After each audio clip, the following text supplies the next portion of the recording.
എല്ലാവർക്കും പുതിയൊരു വീഡിയോയിലേക്ക് സ്വാഗതം. നമ്മുടെ എല്ലാവരുടെയും വീട്ടിൽ വിനാഗിരി ഉണ്ടാവുമല്ലോ.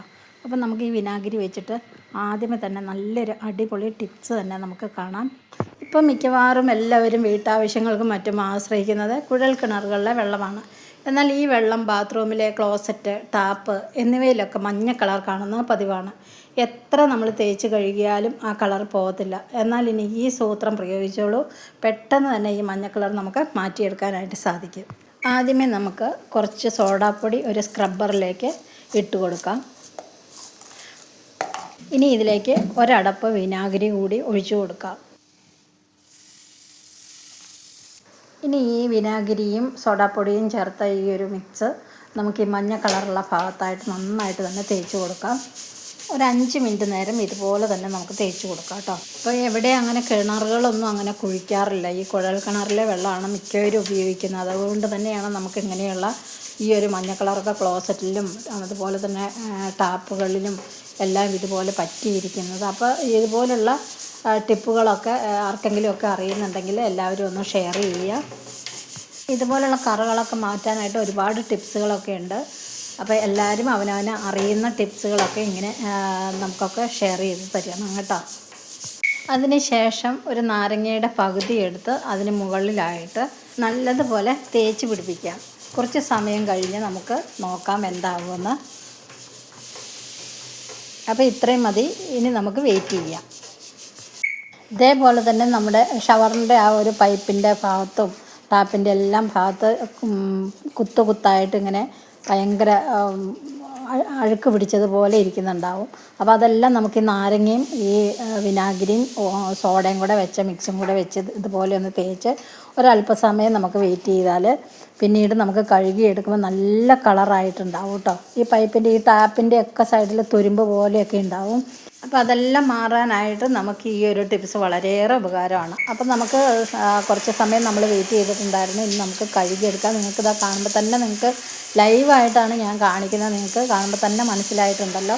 ആ മഞ്ഞക്കളറെല്ലാം നന്നായിട്ട് തന്നെ മാറി കിട്ടിയിട്ടുണ്ട്. ഇനി കൂടുതൽ നിങ്ങൾക്ക് ഇതുപോലെ കറകൾ പിടിച്ച് ഇങ്ങനെ ഇരിക്കുന്നുണ്ടെങ്കിൽ അതിനനുസരിച്ച് നിങ്ങൾ സോഡാപ്പൊടിയും വിനാഗിരിയും ഒക്കെ എടുത്ത് നിങ്ങൾ പുരട്ടി ഇതുപോലെ വെച്ചാൽ മതി. കുറച്ച് സമയം കൂടുതൽ സമയം നിങ്ങൾ വെയിറ്റ് ചെയ്യേണ്ടി വരും. അപ്പോൾ ഇങ്ങനെ വെച്ച് കഴിഞ്ഞാൽ ഇതെല്ലാം മാറുന്നതാണ് കേട്ടോ. അപ്പോൾ എല്ലാവരും ഒന്ന് ട്രൈ ചെയ്ത് നോക്കുക. അപ്പോൾ എൻ്റെ ഈ ടാപ്പിൻ്റെ ഈ മേളിലൊക്കെ ആയിട്ടും പാടുകളുണ്ടായിരുന്നു. എന്ന് വെച്ചാൽ വെള്ളം നമ്മൾ തെറിക്കുന്നതിൻ്റെയൊക്കെ വെള്ളം പിന്നെ നമ്മൾ സോപ്പിട്ട അങ്ങനെയുള്ള ഒന്നും എടുത്ത് കഴുകിയാൽ പോവില്ല. അതങ്ങനെ പറ്റിയിരിക്കും. അപ്പോൾ ഞാനിത് ഉപയോഗിച്ചതിന് ശേഷമാണ് എനിക്ക് നല്ല ക്ലീനായിട്ടിത് മാറ്റിയെടുക്കാനായിട്ട് സാധിച്ചത്. അതുപോലെ തന്നെ നമ്മുടെ വാഷ് ബേസിൻ്റെ അകത്ത് ഇതുപോലെ ഇപ്പോൾ ഇതിൽ കാണുന്നില്ല. പക്ഷേ എന്നാൽ നമ്മൾ കഴുകിയൊക്കെ മാറിക്കഴിയുമ്പോൾ കുറേ കഴിയുമ്പോൾ മഞ്ഞ കളർ ഇങ്ങനെ പറ്റി ഇങ്ങനെ കറ പോലെ ഇങ്ങനെ അവിടെ ഇവിടെയായിട്ട് കുത്തായിട്ടൊക്കെ ഇരിക്കും. അതും ഇതുപോലെ തന്നെ ഈ സോഡാപ്പൊടിയും വിനാഗിരിയും നാരങ്ങയും കൂടി ഇട്ടിട്ട് ഇങ്ങനെ തേച്ച് കൊടുത്താൽ മതി. ഇത് ഇപ്പോൾ ഇതാ എൻ്റെ ഈ ടാപ്പിൻ്റെ ഈ ഒരു സൈഡിലായിട്ട് ചെറുതായിട്ട് ഇതാ കണ്ടില്ലേ തുരുമ്പ് പോലെ. ഇത് കുറേ ഉരച്ചാലും തൽക്കാലം പോവും, പിന്നെയും വരും. ഇത് തന്നെയായിരുന്നു. പക്ഷേ ഇതിപ്പം ഞാൻ ചെയ്തതിന് ശേഷം ഇതുപോലെ ആ തുരുമ്പുള്ള ഭാഗത്ത് കുറച്ച് കൂടുതൽ അങ്ങ് എടുത്ത് വെച്ചാൽ മതി. ഇങ്ങനെ പിന്നീട് നമ്മൾ കഴുകുക. ഞാനിട്ട് ആ കൈ കൊണ്ടൊന്ന് ജസ്റ്റ് ഒന്ന് സ്ക്രബ് ചെയ്തതേ ഉള്ളൂ. അപ്പോൾ അത് മാറിയിട്ടുണ്ട്. അപ്പോൾ ഇതെല്ലാം നമുക്ക് ഇങ്ങനെയുള്ള ടിപ്പുകളെല്ലാം വളരെയേറെ ഉപകാരമാണ് നമുക്ക് വീട്ടമ്മമാർക്ക്. അപ്പോൾ ഇതുപോലെ ഇടയ്ക്കിടയ്ക്ക് ഇതുപോലെ കഴുകിക്കഴിഞ്ഞാൽ വാഷ് ബേസിനൊക്കെ നല്ല ക്ലീനായിട്ടിരിക്കും. അതുപോലുള്ള ബാഡ് സ്മെല്ലുകളൊക്കെ ഉണ്ടെങ്കിൽ അതെല്ലാം മാറാനായിട്ട് ഈ ഒരു ടിപ്സ് വളരെയേറെ ഉപകാരമാണ്. അപ്പോൾ എല്ലാവരും ഒന്ന് ട്രൈ ചെയ്തോളുക. അപ്പോൾ ഇനി അടുത്ത ടിപ്സ് എന്ന് പറഞ്ഞാൽ നമ്മൾ ചായയൊക്കെ എടുക്കുന്ന അരിപ്പ, അതിൽ മിക്കപ്പോഴും ഇങ്ങനെ കറകളൊക്കെ കുറേ നമ്മൾ ഉപയോഗിച്ച് കഴിയുമ്പോൾ ഇങ്ങനെ വരാറുണ്ട്. പ്രത്യേകിച്ച് ഈ സൈഡിലാണ് കൂടുതലും നമ്മൾ കറ ഇങ്ങനെ പറ്റിയിരിക്കാറില്ല. അപ്പോൾ ഇത് നിമിഷ നേരം കൊണ്ട് നമുക്കത് കളഞ്ഞെടുക്കാൻ പറ്റുന്നതാണ് കേട്ടോ. അപ്പോൾ അതിലേക്ക് നമുക്ക് കുറച്ച് വിനാഗിരി കൂടി നമുക്ക് ഒഴിച്ചു കൊടുക്കും ഒരു പാത്രത്തിലേക്ക്. വിനാഗിരി വളരെയേറെ നല്ല ക്ലീൻ ചെയ്യാനൊക്കെ വളരെയേറെ നല്ലതാണ് കേട്ടോ. അപ്പോൾ കുറച്ചധികം വിനാഗിരി ഞാനൊരു പാത്രത്തിലേക്ക് ഒഴിച്ചു കൊടുത്തിട്ടുണ്ട്. അതുപോലെ തന്നെ സോഡാപ്പൊടിയും കുറച്ച് ഒഴിച്ചിട്ടുണ്ട്. അപ്പോൾ ഇത് പഴതഞ്ഞ് വരുമല്ലോ. ഇനി ഇതിലേക്ക് നമ്മൾ ഈ അരിപ്പ ഇറക്കി വയ്ക്കാം. ഒരുപാട് കറയോ അല്ലെങ്കിൽ ചായപ്പൊടിയോ കാപ്പിപ്പൊടിയോ ഒക്കെ ഉപയോഗിക്കുമ്പോൾ അരിപ്പയിൽ ഇങ്ങനെ കൂടുതൽ കറയുണ്ടെങ്കിൽ കുറച്ച് സമയം കൂടുതൽ വെച്ചാൽ മതിയാവും. അപ്പോൾ ഈ അരിപ്പയിൽ അധികം ഒന്നും ഇല്ലാത്തതുകൊണ്ട് സൈഡിലായതുകൊണ്ട് ഈ സൈഡിലത്തെ കുറച്ച് ഭാഗം തന്നെ ഇപ്പം തന്നെ അത് മാറിയിട്ടുണ്ട്. ഇനി നമുക്കിത് കുറച്ചുകൂടി പോകാനായിട്ട് ഒരല്പസമയം നമുക്കിത് വെയിറ്റ് ചെയ്യാം. ഈ വെള്ളത്തിലിട്ട് നമുക്കൊന്ന് വെയിറ്റ് ചെയ്യാം. അപ്പം ഞാനൊരു അരമണിക്കൂറായിട്ടുണ്ട് ഇത് വെള്ളത്തിലിട്ടിട്ട്. നമുക്കൊന്ന് നോക്കാം എന്തായെന്ന്. അപ്പോൾ ഇതാ സൈഡിലുള്ളതെല്ലാം മാറിയിട്ടുണ്ട്, കണ്ടോ? ഇത് നിങ്ങൾ നേരിട്ടാണ് ഞാൻ കാണിക്കുന്നത്. അപ്പം നമുക്കിനി ഒരുപാട് നേരം ഇങ്ങനെ സ്ക്രബ്ബർ ഇട്ടിട്ട് ഉരച്ച് കഴുകേണ്ട ഒരു കാര്യവുമില്ല.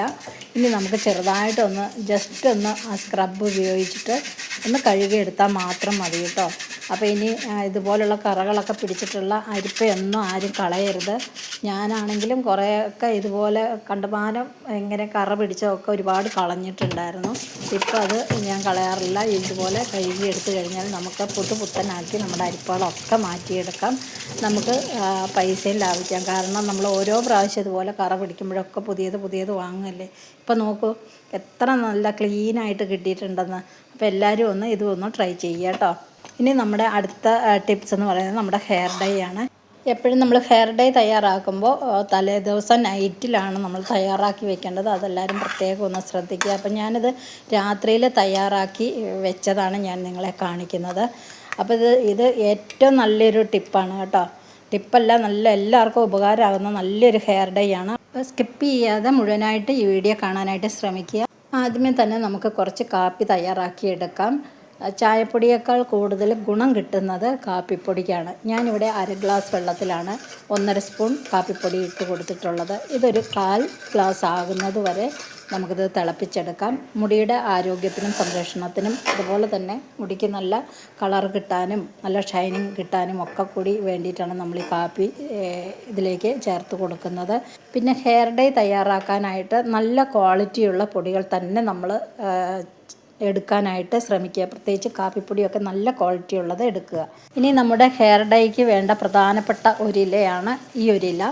എല്ലാവരുടെയും പറമ്പിലും മുറ്റത്തും ഒക്കെ സുലഭമായിട്ട് വളരുന്ന ഒരിലയാണ് ഈ ഒരില. അപ്പോൾ ആരും ഇതുവരെ ശ്രദ്ധിച്ചിട്ടില്ലെങ്കിൽ നിങ്ങളെല്ലാവരും ഒന്ന് ശ്രദ്ധിച്ചോളുക. കെമിക്കൽ അടങ്ങിയിട്ടുള്ള ഡൈ ഒക്കെ തേച്ച് തലയും മുടിയും മാത്രമല്ല മുഖത്തിനും വരെ പ്രശ്നങ്ങൾ ഉണ്ടാകുന്ന ഒരുപാട് പേരുണ്ട് നമുക്കിടയിൽ.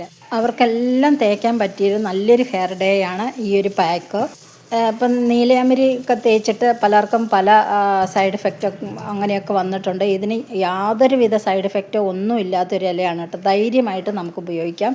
ഇനി ഓരോ ഇലയും നമുക്ക് പറിച്ചൊരു മിക്സിയുടെ ജാറിലേക്ക് ഇട്ട് കൊടുക്കാം. ഇതിൻ്റെ കൂടെ വേണമെങ്കിൽ അരയാനായിട്ട് പച്ചവെള്ളമോ അല്ലെങ്കിൽ കഞ്ഞി വെള്ളമോ ഏത് വേണേലും നമുക്ക് ചേർത്ത് കൊടുക്കാവുന്നതാണ്. ഞാനിപ്പോൾ ഇതിലേക്ക് പച്ചവെള്ളമാണ് ഒഴിച്ച് കൊടുത്തിട്ടുള്ളത്. അപ്പോൾ നമുക്കിതൊന്ന് അരച്ചെടുത്തിട്ട് വരാം. അപ്പോൾ ഇതാ കണ്ടില്ലേ, നമ്മൾ നന്നായിട്ട് തന്നെ അരച്ചെടുത്തിട്ടുണ്ട്. നമ്മൾ ഈ ഇല കാണുന്നത് പോലെയല്ല കേട്ടോ. ഇത് അരച്ചെടുക്കുമ്പോൾ ശരിക്കും ഒരു ജെല്ലി ആയിട്ടാണ് ഇത് മാറുന്നത്. അതാണ് ഈ ഒരു ഇലയുടെ ഒരു പ്രത്യേകത. പഴയ മുത്തശ്ശിമാരോടൊക്കെ ഒന്ന് ചോദിച്ചാൽ അറിയാം ഈ ഇലയെക്കുറിച്ച് കേട്ടോ. അധികം ആർക്കും ഒന്നും അറിവില്ലാത്തൊരു ഇലയാണിത്. ഇതിപ്പോൾ ഹെയർ ഡേക്ക് മാത്രമല്ല താളിയായിട്ടും നമുക്ക് ഉപയോഗിക്കാൻ പറ്റുന്ന നല്ലൊരു കൂട്ടാണ്. ഡാൻഡ്രഫും അതുപോലെ മുടി കൊഴിച്ചിലും മുടി വളരാനും ഒക്കെ വളരെയേറെ നല്ലതാണിത്. ഇത് ഞാൻ കഴിഞ്ഞ ആഴ്ച തലയിൽ താളിയായിട്ട് തേക്കാൻ വേണ്ടി എടുത്തതിൻ്റെ ബാക്കിയാണ് നിങ്ങളെ ഒന്ന് കാണിക്കാമെന്ന് വിചാരിച്ചു. നമ്മളിപ്പോൾ ഈ ഇല അരച്ച് കഴിഞ്ഞൊരു 10 മിനിറ്റ് വെയിറ്റ് ചെയ്ത് കഴിഞ്ഞാൽ നമുക്ക് നല്ല ജെല്ലിമുട്ടായി പോലെ ഇരിക്കും ഈ ഒരു ഇല അരച്ച് കഴിയുമ്പോൾ.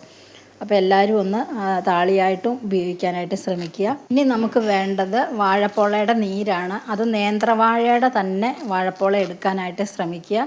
ഇതിൻ്റെ പൂവൊന്നും കളയേണ്ട ആവശ്യമില്ല. ഇതെല്ലാം നമുക്ക് നല്ല കളർ കിട്ടാനായിട്ട് സഹായിക്കുന്ന ഒന്നാണ് ഈ നേന്ത്രവാഴയുടെ വാഴപ്പോളയും ഈ പൂവും മിക്സിയിൽ ചെറുതായിട്ട് അരിഞ്ഞെടുത്ത് അതിൻ്റെ നീര് പിഴിഞ്ഞെടുക്കുകയാണ് ചെയ്യുന്നത്. അപ്പം അതുപോലെ ഞാൻ നീരെല്ലാം പിഴിഞ്ഞെടുത്തതാണ് ഇത്. ഇത്രയും നീരെനിക്ക് കിട്ടിയിട്ടുണ്ട്. അപ്പം ഇതും നമുക്ക് മാറ്റി വയ്ക്കാം. എൻ്റെ കയ്യിൽ ഇരുമ്പ് പാത്രം ഇല്ലാത്തതുകൊണ്ട് ഞാൻ ഒരു പഴയ നോൺ സ്റ്റിക്കിൻ്റെ പാത്രമാണ് എടുത്തിട്ടുള്ളത്. ഇതിലേക്ക് 2 തുരുമ്പുള്ള 2 ആണി ഇട്ട് കൊടുത്തിട്ടുണ്ട്. ഇനി ഇതിലേക്ക് 2 സ്പൂൺ ഹെന്ന പൗഡർ ഇട്ട് കൊടുത്തു. ഒരു 2 സ്പൂൺ നെല്ലിക്കാപ്പൊടി ഉണക്കിയതും കൂടെ എടുത്തിട്ടുണ്ട്. പിന്നെ നിങ്ങൾ കടയിൽ നിന്നാണ് വാങ്ങിക്കുന്നതെങ്കിൽ നല്ല ക്വാളിറ്റിയുള്ള പൊടികൾ തന്നെ എടുക്കാനായിട്ട് ശ്രമിക്കുക കേട്ടോ. എങ്കിൽ മാത്രമേ നമുക്ക് കറക്റ്റായിട്ട് നല്ല കളറും അതുപോലെ തന്നെ കുറേ നാൾ നിൽക്കുകയും ചെയ്യുള്ളൂ. അപ്പോൾ നമ്മുടെ വാഴപ്പോളയുടെ നീരും കാപ്പി തിളപ്പിച്ചത് അതും കൂടി ഇതിലേക്ക് ഒഴിച്ച് കൊടുക്കാം. ആവശ്യത്തിന് മാത്രം ഒഴിക്കുക, ഒരുപാട് വെള്ളമായി പോകരുത്. ഇനി നമ്മുടെ ഗ്രീൻ ജെല്ലി പ്ലാന്റ്സിൻ്റെ ഇലയും കൂടെ അരച്ചത് ഇതിലേക്ക് ഇട്ട് കൊടുക്കാം. എല്ലാം കൂടി നല്ല പോലെ ഒന്ന് മിക്സ് ചെയ്യാം. ഇതിൻ്റെ ഒരു പ്രത്യേകത എന്ന് പറയുമ്പോൾ നമ്മൾ ഇതുപോലെ മിക്സ് ചെയ്യുമ്പോൾ തന്നെ ഇതിൻ്റെ കളറ് മാറി വരുന്നതായിട്ട് നമുക്ക് കാണാനായിട്ട് സാധിക്കും കേട്ടോ. ഒരു 10 മിനിറ്റോളം നമ്മളിതുപോലെ നന്നായിട്ട് തന്നെ മിക്സ് ചെയ്ത് കൊടുത്തോണ്ടേ ഇരിക്കുകയാണെങ്കിൽ ഈ പച്ച കളറ് മാറിയിട്ട് ചെറുതായിട്ട് കറുപ്പ് അതിലേക്ക് വരുന്നത് നമുക്ക് കാണാനായിട്ട് സാധിക്കും. ഇതാ ഇപ്പം തന്നെ കണ്ടോ, ഇപ്പം ഞാനൊരു 10 മിനിറ്റ് ആയിട്ടുണ്ട് ഞാനിതുപോലെ മിക്സ് ചെയ്തിട്ട്. അപ്പോൾ അത് മാത്രമല്ല, നമ്മുടെ എടുക്കുന്ന ആണിക്ക് നല്ല തുരുമ്പുണ്ടാവണം, എങ്കിൽ മാത്രമേ നമുക്ക് ഇതിൻ്റെ ഉദ്ദേശിച്ച ഫലം കിട്ടുള്ളൂ. അല്ലെങ്കിൽ ഇരുമ്പ് ചീനച്ചട്ടിയോ ഇരുമ്പ് പാത്രമോ ഏതെങ്കിലും ഉപയോഗിക്കാം. അപ്പം നമ്മൾ ഇത് നന്നായിട്ട് തന്നെ 10 മിനിറ്റ് ഞാനിപ്പോൾ ഇതുപോലെ തന്നെ മിക്സ് ചെയ്ത് കൊടുത്തിട്ടുണ്ട്. ഇനി ഇതെന്ത് ചെയ്യണമെന്ന് വെച്ച് കഴിഞ്ഞാൽ ഇത് ഒരു നൈറ്റ് ഫുള്ള് നമ്മൾ വെച്ച് കൊടുക്കണം. ഞാനിപ്പോൾ ഈ കൂട്ട് തയ്യാറാക്കുന്നത് രാത്രി ഒരു 7-7:30 ആയിട്ടുണ്ടാവും. അത്രയും ആ സമയത്താണ് ഞാൻ ചെയ്യുന്നത്. ഒരു 11 മണിയായപ്പോൾ തന്നെ ഞാനതൊന്ന് നോക്കിയിട്ടുണ്ട്. 11:30 ആയിട്ടുണ്ട് ഇപ്പോൾ. അപ്പോൾ ഞാൻ നോക്കിയപ്പോൾ തന്നെ നല്ലൊരു കളറ് വന്നിട്ടുണ്ട്. അപ്പോൾ ഇനി ഇത് രാവിലെ ആകുമ്പം ഇതിനേക്കാൾ എങ്ങനെയാകും കളറ്, നന്നായിട്ട് തന്നെ കുറച്ചും കൂടി നല്ല കളറ് കിട്ടുമോ എങ്ങനെയാണെന്ന് നമുക്കൊന്ന് നോക്കാം. അപ്പം നമ്മുടെ ഹെയർ ഡൈ ഒക്കെ എന്തായെന്ന് നമുക്ക് നോക്കാം. ഇപ്പം രാവിലെ 10 മണി ആയിട്ടുണ്ട്. 10 മണിയായപ്പോഴാണ് എനിക്ക് നോക്കാനായിട്ട് സമയം കിട്ടിയത്. അപ്പോൾ ദാ നമ്മുടെ ഹെയർ ഡൈ ഒക്കെ നല്ല സൂപ്പറായിട്ട് നല്ല കളറിലേക്ക് വന്നിട്ടുണ്ട്. നല്ല കറുപ്പൊക്കെ ആയിട്ടുണ്ട് നമ്മുടെ ഹെയർ ഡൈ കൂട്ടിന്. ഇനി ഇത് നമ്മൾ തലേ ദിവസം 2 ദിവസം മുമ്പേ നമ്മുടെ മുടിയൊക്കെ നന്നായിട്ട് എണ്ണമയം എല്ലാം കഴിഞ്ഞ് കളഞ്ഞിട്ട് നല്ല ഡ്രൈ ആക്കി വയ്ക്കുക. അതിന് ശേഷം നമ്മൾ ഈ ഒരു ഹെയർ ഡൈ മുടിയിലേക്ക് നമ്മൾ തേച്ച് കൊടുത്താൽ മാത്രം മതി കേട്ടോ. വേറെ ഒരു കുഴപ്പവും വരില്ല നിങ്ങൾക്ക്. ഇത് ഞാൻ ഓരോ ക്യൂബ്സായിട്ട് ഫ്രിഡ്ജിലെടുത്ത് സൂക്ഷിച്ച് വെച്ചേക്കുന്നതാണ്. നമുക്ക് ആവശ്യമുള്ളപ്പോൾ ഇല കിട്ടിയെന്ന് വരില്ല. അപ്പോൾ അതുകൊണ്ട് ഇതുപോലെ ഓരോ ക്യൂബ്സായിട്ട് ഞാൻ ഫ്രിഡ്ജിൽ സൂക്ഷിച്ച് വെച്ചിരിക്കുന്നതാണത്. അപ്പോൾ നിങ്ങൾക്ക് ഇതുപോലെ തന്നെ ഈ ഒരു ഗ്രീൻ ചില്ലി പ്ലാന്റ്സിൻ്റെ ഇലയെല്ലാം എടുത്ത് ഇതുപോലെ ഫ്രിഡ്ജിൽ നിങ്ങൾക്ക് സൂക്ഷിക്കാവുന്നതാണ് കേട്ടോ. ഫ്രീസറിൽ വെക്കണമെന്നൊന്നുമില്ല. ഇടയ്ക്ക് എടുക്കുന്നുണ്ടെങ്കിൽ ഇത് വെറും പ്ലാന്റ്സിൻ്റെ ഇല വെറുതെ, ഇതിൽ വേറൊന്നും ഞാൻ ചേർത്തിട്ടില്ല, ഇങ്ങനെ അരച്ച് വെച്ചിട്ടുള്ളതാണ്. അപ്പോൾ നമുക്ക് താളിക്ക് വേണമെങ്കിൽ താളി ഉപയോഗിക്കുകയാണെങ്കിൽ ഇതിലേക്ക് കഞ്ഞിവെള്ളം നന്നായിട്ട് ഒഴിച്ച് ലിക്വിഡായിട്ട് അങ്ങനെയും തേക്കാം. അല്ലാതെ ഹെയർ ഡൈ വീണ്ടും നമുക്ക് തേക്കണമെങ്കിൽ ഇപ്പോൾ ഈ പറഞ്ഞതുപോലെ ഇതെല്ലാം ചേർത്തിട്ട് നമുക്ക് തയ്യാറാക്കാനും വളരെ എളുപ്പമായിരിക്കും. അപ്പോൾ ഇതിൽ യാതൊരുവിധ കെമിക്കലും ഇല്ല. നാച്ചുറലായിട്ട് നമുക്ക് ഒരു സൈഡ് എഫക്റ്റോ ഒരു കുഴപ്പങ്ങളോ ഒന്നുമില്ലാതെ തന്നെ ഒരുപാട് ഗുണങ്ങളുള്ള ഈ ഒരു ഇലയുടെ ഹെയർ ഡൈ നമുക്ക് തയ്യാറാക്കിയെടുക്കാം. പിന്നെ നിങ്ങൾ ശ്രദ്ധിക്കേണ്ട ഒരു കാര്യം, ഒരിക്കലും തലയിലൊരു എണ്ണയുടെ ഒരു ശകലം പോലും ഉണ്ടാകാൻ പാടില്ല. പലരുടെയും മുടി പല ടൈപ്പിലുള്ളതാണ്. അപ്പോൾ അത് പ്രത്യേകം ശ്രദ്ധിക്കുക. മുടി വളരാനും മുടി കൊഴിച്ചിൽ മാറാനും താരനും എല്ലാത്തിനും വളരെയേറെ ഒരു അത്ഭുത കൂട്ട് തന്നെ എന്ന് വേണമെങ്കിൽ നമുക്ക് പറയാം. ഈ തലമുറയ്ക്കെന്നല്ല, വരും തലമുറയ്ക്കും നമുക്ക് പകർന്നു കൊടുക്കാൻ പറ്റിയ നല്ലൊരു ഹെയർ ഡൈ പാക്കും നല്ലൊരു താളിക്കൂട്ടുമാണ്. അപ്പോൾ എല്ലാവരും മറക്കാതെ ട്രൈ ചെയ്ത് നോക്കണേ.